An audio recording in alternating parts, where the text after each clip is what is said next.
Hi friends, welcome to Kairali சமையல். கைரளி சமையலில் இன்றைக்கி என்ன பார்க்க போகிறோம் அப்படின்னா, ஒரு சிக்கன் எப்படி க்ளீன் பண்ணுறோம், அதே சமயத்தில் அது எப்படி கறி வைக்கிறோங்கிறது ஒரு ஸ்பெஷலான கறி.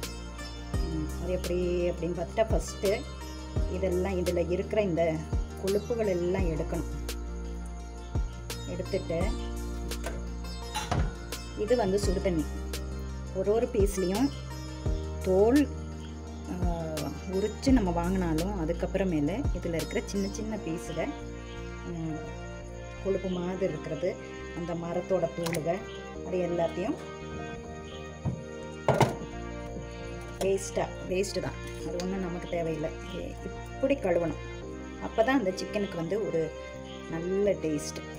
இந்த வேண்டாத பிளட் எல்லாம் க்ளாட்டாக இருக்கிறது, இந்த ஜவ்வு மாதிரி இருக்கிறது, ஆனால் இதெல்லாம் தான் நல்ல டேஸ்ட்டு. ஆனால் அதெல்லாம் தேவையில்லை. சட்டியில் ஒரு சைடில் வச்சுட்டு ஒன்றா அந்த சுடுதண்ணியில் போட்டால் போதும். சுடுதண்ணியில் போட்டால் தான் நல்ல கவுச்சி மணமெல்லாம் போய் க்ளீன் ஆகிக்கிறோம். இந்த கருப்பு லங்ஸ் எல்லாம் இருக்கும்ல, அதெல்லாம் கூட வேண்டாம்.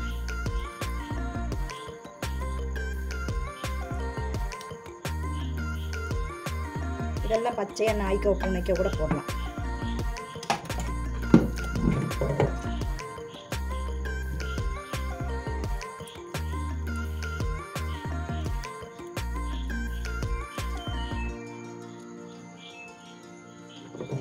நான் கழுவிட்டு, பாக்கி உள்ளதெல்லாம் கழுவிட்டு நானே காமிக்கிறேன்.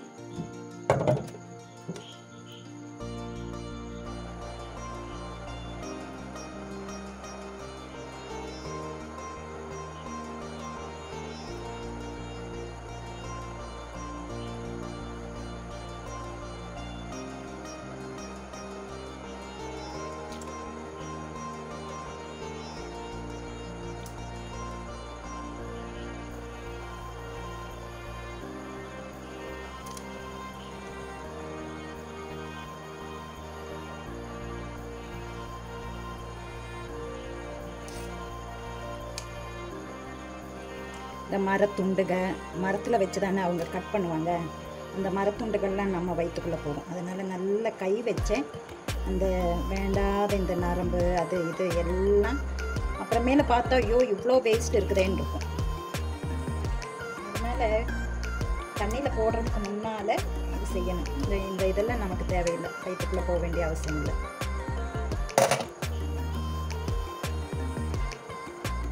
இந்த மாதிரி இதெல்லாம் தான் நமக்கு கொழுப்பாக வயிற்றில் போய் அடிஞ்சு தொந்தி வர்றதுக்கு.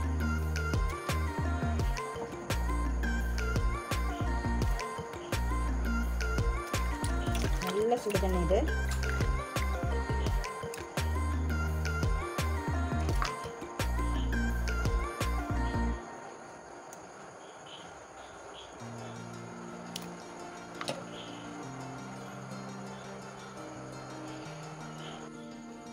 இப்போ நான் அதெல்லாம் க்ளீன் பண்ணிவிட்டு, இவ்வளோ மிச்சம் வேஸ்ட் இருக்குது. இந்த லங்ஸ் எல்லாமே எடுக்க வேண்டாம்.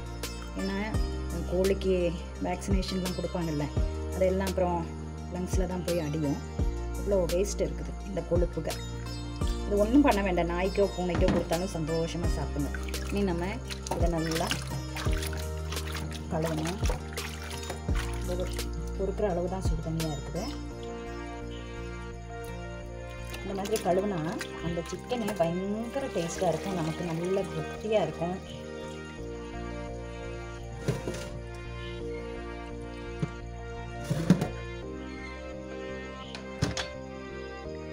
நீ அடுத்தது வந்து மஞ்சளும் கடலை மாவும் உப்பும் கூட சேர்த்துனது.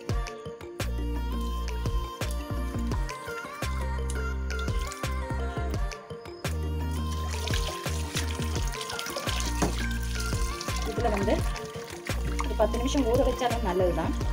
அப்படி இல்லாட்டி கொஞ்சம் நேரம் ஊற வைக்கிறது தான் நல்லது. ஏன்னா அந்த கவுச்சி மணம் போகிறதுக்கு வசதியாக இருக்கும். அப்போயே கவுச்சி மணம் போயிடுச்சு ஒரு தடவை கழுவும் போதே.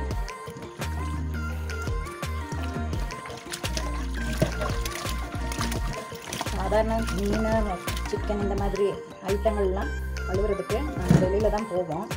வெளியில் பைப் இருக்குது. அது மட்டும் இல்லை, கவுச்சி நாட்டம் வீட்டுக்குள்ளே இருக்கும்ல, அதனால உள்ளுக்குள்ளே வச்சு ஒன்றும் கழுவுறதில்லை. சிக்கன் வேணால் கழுவலாம், ஆனால் மீனெல்லாம் வெளியில் தான் நாங்கள் போய் கழுவுவோம். யூடியூப் எடுக்கிறதுக்கு வசதியானது இப்படி கழுவினா தான்.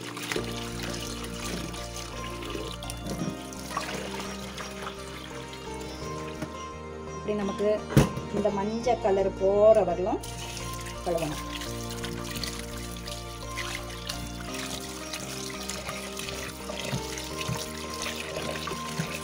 நான் ஒரு 5-6 தடவை கழுவிட்டு அப்புறம் நான் வரேன். ஏறக்குறைய எனக்கு திருப்தி ஆகிற அளவுக்கு நான் கழுவிட்டேன். இந்த இதுதான் முக்கியம். அந்த கட் பண்ணி வரும்போது நமக்கு அந்த மரத்தோட பீசஸ் எல்லாம் கிடைக்கும், அதெல்லாம் போக்கணும். அப்புறம் இந்த மாதிரி ஜவ்வுக எடுக்க வந்துட்டே தான் இருக்கும். ஏன்னா சிக்கனில் வந்து நல்ல கொழுப்பு இருக்குல்ல, அதனால அப்புறமேல என்ன பண்ணணும் அப்படின்னா, இந்த மாதிரி ஓட்டை பாத்திரம் ஒன்று எடுத்துக்கணும். இந்த மாதிரி ஓட்டை பாத்திரம் இருக்கும்ல, சல்லடை. இந்த சல்லடையில் கழுவி வச்சுருந்தது தான்.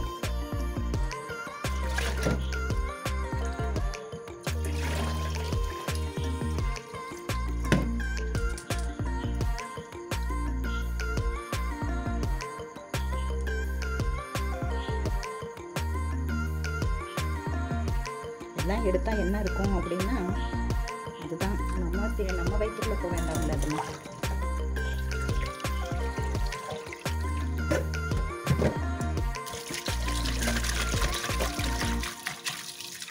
தோலை உரித்து வாங்குதுன்னு சொன்னாலும் நம்ம இந்த அளவு க்ளீன் பண்ணாதான் அது நமக்கு நல்லது. தண்ணியை வடிகட்டி இப்படி வச்சிடணும். அப்புறமேல ஒரு கறி வைக்கணும்.